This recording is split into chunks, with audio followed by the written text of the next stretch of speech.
élu à la métropole en charge de la Seine et puis qui nous accueille aujourd'hui. Je le remercie déjà. Et voilà, je vous laisse la parole pour cette petite introduction. Merci. Bonjour à tous, bonjour à toutes. Au nom de la métropole Rouen-Normandie et de son président Nicolas Meyer-Rossignol, dont je vous prie d'excuser l'absence, je me réjouis de vous accueillir aujourd'hui. Je vois un certain nombre de têtes que je connais, un certain nombre de têtes également que je découvre. Et je ne sais pas si vous connaissez tous le bâtiment dans lequel vous vous trouvez, qui est notre maison phare, notre pavillon des transitions. Ici, vous êtes dans l'auditorium, donc j'en profite pour saluer l'équipe technique Enzo et d'autres qui gèrent l'intérieur de ce bâtiment. Et ce bâtiment, il nous sert de salle de réunion de notre instance délibérante. Régulièrement, nous avons des réunions du conseil métropolitain ici. Mais il n'y a pas que cela, puisque cela s'appelle le pavillon des transitions. Et cela signifie qu'il y a un certain nombre d'expositions gratuites. Si vous avez le temps tout à l'heure, je vous invite à aller voir Stop les toxiques, qui a déjà accueilli près de 40 000 visiteurs. C'est entièrement gratuit et ça permet de faire un certain nombre d'éléments autour de la médiation scientifique. Il y a beaucoup de classes qui sont accueillies également et tout ça est à titre gratuit, évidemment. Ensuite, quelques mots concernant la présence de la Seine dans la métropole.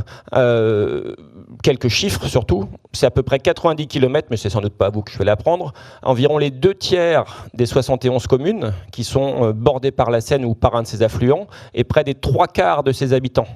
Donc vous imaginez bien que cela doit figurer vraiment au cœur de nos préoccupations.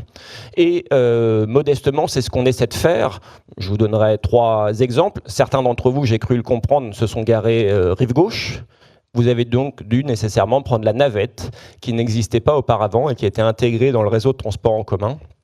Et on est en train de réfléchir à la mise en place d'une autre navette, un petit peu plus en amont, dans le secteur entre Rouen et Ouassel, dans le secteur d'Amfreville-la-Mivoie, pour ceux qui connaissent. Oui. Et puis ensuite, d'autres actions qu'on met en place. Je ne détaillerai pas tout, mais j'ai 2 exemples qui me viennent en tête. Je n'ai pas tout le programme détaillé en tête, mais je suis convaincu qu'il y a quelque chose sur les macroplastiques. Et en l'occurrence, la métropole a tenté de mettre en place, enfin pas tenté, a mis en place des filets de récupération des macroplastiques à un certain nombre d'exutoires de la Seine. Il y en a 2 à Rouen, il y en a 2 à Amfreville-la-Mivoie encore, et il y en a d'autres dans la vallée du Cailly. Et cela nous semblait important justement de participer à cette récupération. Et puis aussi après, il y a une analyse des déchets, etc. Il y a peut-être des gens qui en parleront par la suite. Et puis un autre exemple qui me vient en tête, qu'on met aussi en place avec le GIPSA et d'autres partenaires, eh bien, ce sont ce qui a été appelé, parce que c'est une sorte de marque déposée, des bio-huts, des nichoirs ou plutôt des lieux de grandissement des espèces animales. Elles ont été mises en place, ces réserves, sur le territoire du port fluvial qui se trouve un petit peu plus loin derrière nous. Et chaque année, eh bien, il y a un relèvement de ces bio-huts et on analyse et on a découvert que, par exemple, il y a une multiplication par 20 du nombre d'anguilles qui s'y trouvaient, de jeunes anguilles. Évidemment, ça a été le cas entre la première et la deuxième année et ça ne va pas être x20 tous les ans, on s'en doute. Mais malgré tout, on a constaté que ça avait un vrai effet positif. Voilà. Je pourrais encore multiplier d'autres exemples, mais en tout cas, encore une fois, soyez assurés, le GIPSA, eh bien, que nous continuerons de vous soutenir autant qu'on peut par le prêt de ce bâtiment et également par d'autres artifices. Voilà. Merci à vous tous. Eh bien, merci beaucoup pour ce mot d'accueil et puis pour votre accueil dans ce magnifique bâtiment, effectivement. Alors, déjà, je suis très heureux de vous accueillir aujourd'hui en tant que nouveau directeur du GIP Seine-Aval, puisque j'ai donc pris le relais d'Élise Avenas en mars 2025. Voilà, donc j'en profite pour saluer Élise, qui maintenant s'épanouit dans la gestion des forêts normandes. Ensuite, un petit mot pour excuser notre président, donc le président du GIP Seine-Aval, monsieur Éric Herbet, qui était vraiment contraint ce matin et qui ne pouvait pas être présent avec nous, mais qui se joint avec moi pour ces propos un petit peu introductifs, pour saluer l'ensemble des partenaires avec qui nous collaborons au quotidien. Il est très très présent, même s'il ne peut pas être là ce matin, avec nous pour l'ensemble des démarches, notamment actuellement dans le cadre de la procédure de renouvellement du GIP. Et en tout cas, il souhaitait vraiment vous saluer tous. Alors, pour notre séminaire, donc il y a 2 ans, nous étions déjà ici pour fêter les 20 ans du gypsé naval. Et nous avions donné rendez-vous en 2025 pour un autre anniversaire qui sont les 30 ans donc, du programme Cénaval, qui existe donc depuis le milieu des années 90. Je vous ai mis en arrière-plan, même si je ne vais pas les commenter, voilà, un petit chronogramme et puis quelques chiffres, puisque 30 ans, voilà, on dit que c'est l'âge de la maturité, donc on voulait un peu illustrer en quelques chiffres les moyens et puis des moyens pour faire et puis des moyens pour transférer et valoriser. On aura un temps dédié dans le cadre du séminaire sur ce transfert des connaissances, donc on aura le temps d'y revenir. Mais en tout cas, c'est un support qui me permet de faire passer quand même quelques messages importants vis-à-vis de nos partenaires. Alors déjà, forcément, les membres financeurs du groupement, donc c'est vrai que nos membres nous soutiennent depuis sur la durée et nous soutiennent notamment actuellement, puisque vous le savez, le GIP est une structure à durée déterminée et nous travaillons actuellement avec l'ensemble des membres pour un nouveau GIP à partir de 2027 et l'ensemble des membres financeurs repart dans l'aventure, les 11 membres, et nous accueillerons même un nouveau membre qui est le syndicat mixte de gestion de la Seine normande, donc dans le groupement à partir de 2027. Deuxième petit message vis-à-vis de l'ensemble de nos partenaires scientifiques et organismes de recherche, puisque ces 30 ans, c'est leur travail. Bien sûr, on salue à la fois l'expertise et l'écoute qu'ils ont à l'ensemble des questionnements des partenaires aménageurs et gestionnaires pour produire les connaissances que nous, on peut derrière mobiliser et transférer. Bien sûr, voilà, donc c'est tout ce travail et ce socle de connaissances fait l'ADN du groupement et de notre activité. Et donc forcément, c'est le cœur de nos sujets et des partenaires, les partenaires essentiels. Je voudrais aussi passer un message auprès et un remerciement auprès des partenaires techniques du territoire, puisqu'on travaille avec de nombreux partenaires, gestionnaires ou aménageurs sur l'estuaire, qui sont aussi un maillon essentiel de la production des connaissances. Ils nous apportent leur appui technique, ils nous apportent leur connaissance du terrain, et c'est aussi donc un des partenaires vraiment importants qui contribue à l'ensemble de cette action et de cette activité de production de connaissances. Enfin, 30 ans, c'est aussi un mariage avec deux programmes qui opèrent sur l'amont du bassin. Le programme Pyrénées et le programme Eau Pure, puisque maintenant, depuis une petite dizaine d'années, on est collaborateur dans le cadre du label Zone Atelier du CNRS. On profitera aussi de cette journée pour faire un petit point d'actualité sur les actions que l'on mène dans le cadre de cette zone atelier Seine avec nos programmes amont. Et un autre partenaire également qui contribue, avec qui nous construisons un partenariat, c'est le syndicat d'assainissement de l'agglomération parisienne, avec qui nous collaborons depuis quelques années pour essayer de l'harmoniser, de coordonner le suivi de la qualité de l'eau sur l'axe Seine. Donc on a aussi c'est le développement de ces partenariats au cours de ces 30 ans avec l'amont qui se renforce, et c'est un message important pour la cohérence des connaissances sur le bassin versant.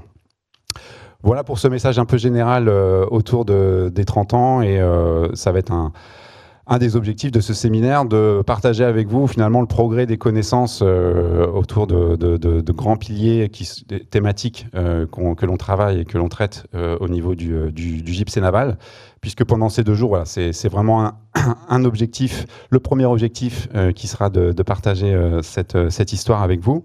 Donc le séminaire va s'organiser autour de 3 grands piliers thématiques et un 4e axe qui est le transfert des connaissances. Donc aujourd'hui, nous aurons tous les aspects volets dynamiques de la physique de l'estuaire, tout ce qui va concerner la qualité des eaux. Demain, nous aurons le volet plus écologique avec le thème de la restauration des habitats. Et donc, cet axe de travail sur le transfert de la connaissance, qui est un axe de travail depuis le début du programme, puisque le programme a été créé vraiment pour être utile et porter des connaissances auprès des acteurs de l'estuaire. Donc, vous le verrez, on a prévu en introduction de chacune des sessions de petites présentations qui illustreront un peu ce progrès des connaissances en lien avec l'évolution des questionnements des partenaires et acteurs du territoire au cours de ces 30 ans. Ça sera des petites introductions, ça ne sera pas exhaustif, mais ça permettra d'illustrer sur quelques sujets cette évolution. Donc le deuxième objectif du séminaire, qui est vraiment le cœur des présentations que nous pourrons avoir, c'est de partager avec vous les résultats donc, de la phase 7 du programme Cenaval, qui a été donc, initié en 2021. Alors il y avait trois grandes attentes des membres financeurs du GIP quand on a engagé cette phase 7. La première, c'était d'accentuer l'effort de recherche et de la formalisation des connaissances dans le limageur de la vallée esturienne et donc sur les milieux humides de la vallée. Donc sortir du liminaire où on concentrait beaucoup de nos travaux scientifiques. Et donc voilà, on a passé un cap dans le cadre de Cenaval 7. On a étendu et renforcé nos travaux. Donc ça sera bien illustré pendant ces 2 jours. Engager des travaux de recherche sur la dynamique des inondations, deuxième objectif important. Effectivement, ça fait déjà depuis un petit bout de temps que nous travaillons sur les inondations. Nous avions plutôt mobilisé les bureaux d'études pour initier les modélisations et les premiers travaux sur la dynamique des inondations. Mais étant donné l'importance de ces problématiques et la complexité de cette problématique, il était important qu'on puisse renforcer les travaux de recherche pour accompagner la production de connaissances sur ce sujet. Donc on aura des présentations sur cette thématique ce matin. Et le troisième grand axe de travail de Cenaval 7, c'était renforcer un peu nos travaux pour mieux accompagner les projets locaux de restauration, que ce soit dans la définition des objectifs ou l'évaluation des projets, et puis également de poursuivre les travaux que nous menons sur la priorisation des leviers d'amélioration de la qualité de l'eau. Donc voilà, c'est ces grandes orientations que vous allez retrouver déclinées dans le cadre des différents projets qu'on va vous présenter pendant ces 2 jours. Vous verrez, il y aura des niveaux d'avancement différents dans les résultats qu'on vous présentera, puisque les tout premiers projets de Cenaval 7 ont concrètement démarré en 2022.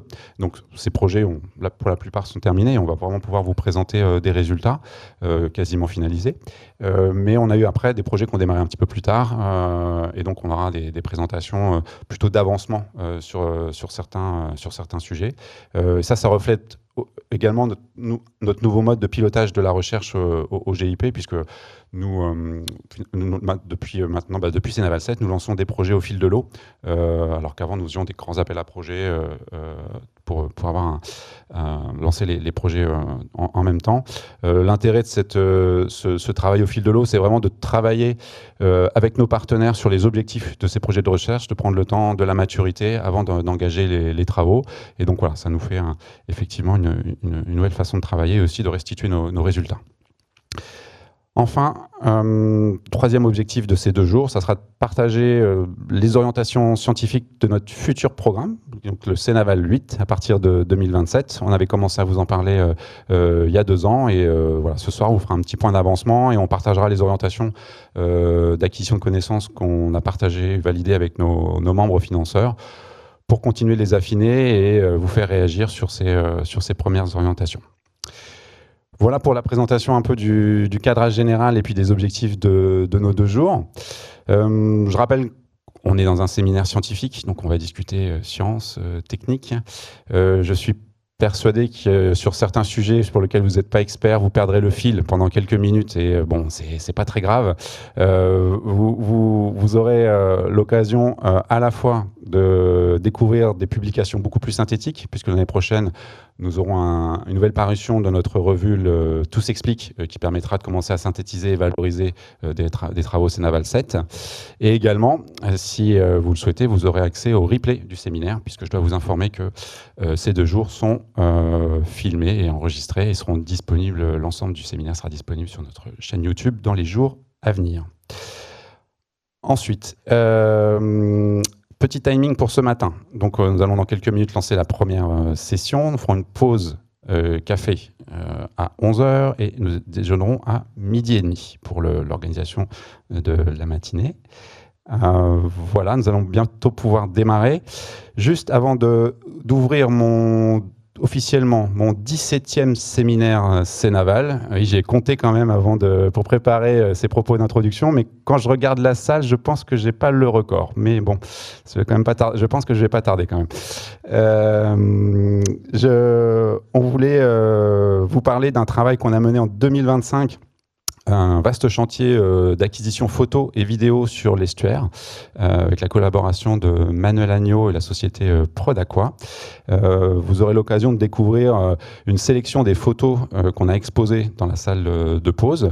Et puis voilà, pour vous donner envie de la découvrir, on t'a proposé une petite vidéo d'1 minute, voilà, histoire de se mettre dans l'ambiance de l'estuaire et avant d'attaquer des sujets un peu plus difficiles. Voilà. Donc merci à tous, bon séminaire à tous, et puis à tout de suite.